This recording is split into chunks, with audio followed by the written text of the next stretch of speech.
Hello everybody, today's topic is about Python editor and this video is for anyone who's trying to learn Python on the go and they want to learn in a web editor. And before we get into the please have a look at my clip.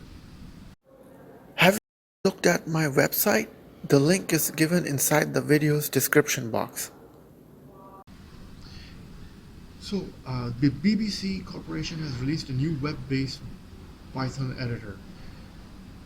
There are already Python editors such as Thonny, but the BBC thought those were not good enough and released a new web-based Python editor specifically designed for the Microbit Education Board targeting 11 to 14-year-old students. So now you guys will be competing with 11 and 14-year-old students.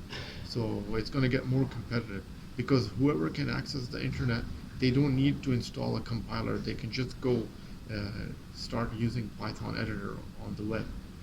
The Microbit Python editor includes drag and drop code examples, code structures and error highlighting, autocomplete feature, and a simulator to test the code before uploading it to the Microbit board, and a quick ideas section to help students get started with projects.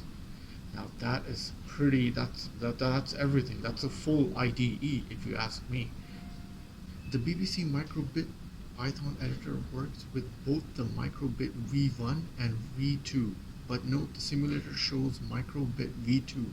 So if you are using the previous generation Microbit, some code may not work on the simulator, but not on your Microbit v2 board. For that reason, the BBC marked the code that only works on Microbit v2 with v2 in the reference section. While the BBC is a British company and the Microbit was initially launched to cater the UK students. The new Python editor is available in Chinese, French, Japanese, Korean, and Spanish, besides the English language. One downside of using a web-based editor is that you can't use it offline. Oh my god, that's ridiculous. You gotta be connected to the internet.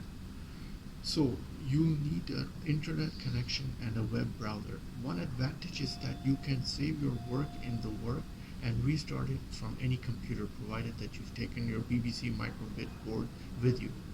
So that's good. You can save your work and start it from where you left off. The old Python editor, which is also web-based but with fewer features, will still be available until at least November 2023. The company also says accessories are compatible with the editor provided the accessory manufacturer has provided a Python module as .py file, which you can open as a new file in projects section and then import the functions from the module into your main code. So there is access to a Python editor, which is the which is v1 and version v2. So this will be available to anyone who wants to use Python on the go, and you have access to it as long as you have an internet connection. Of course, if you look at Jupyter notebooks, it's not as advanced as that, but for Jupyter is by far the #1 Python IDE. So let's see what happens and take it from there. Well, if you like the video, click the like button. If you want to see more of the videos, click the red button. Ta-ta from Shadu. Enjoy this video? Then must have a look at these videos.